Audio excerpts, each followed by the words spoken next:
31 ડિસેમ્બરની ઉજવણીને લઈને સુરત જિલ્લામાં પોલીસ તંત્ર સતર્ક બન્યું છે। કોઈપણ અનિચ્છનીય બનાવ ન બને તે માટે જિલ્લા સઘન પોલીસ ચેકિંગ શરૂ કર્યું છે।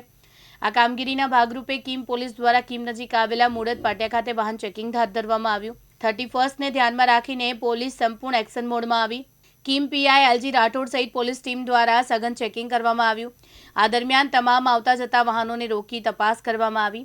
વાહન ચાલકોના દસ્તાવેજો તેમજ શંકાસ્પદ પ્રવૃત્તિઓ અંગે પોલીસ દ્વારા તપાસ હાથ ધરવામાં આવી। પોલીસ તંત્ર દ્વારા સ્પષ્ટ કરવામાં આવ્યું કે કાયદો તોડનારા સામે કોઈપણ પ્રકારની ઢીલાસ રાખવામાં નહીં આવે।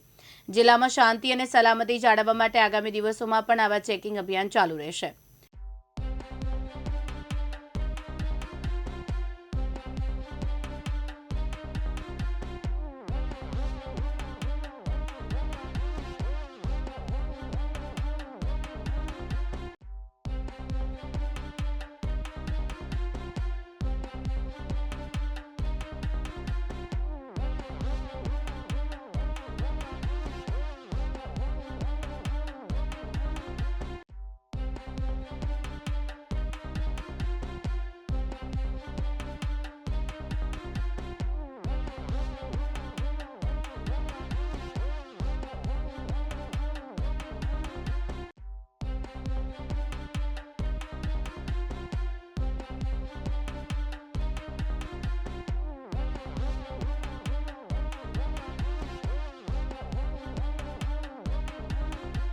सत्तार से एक दिव्यांग न्यूज़ सूरत।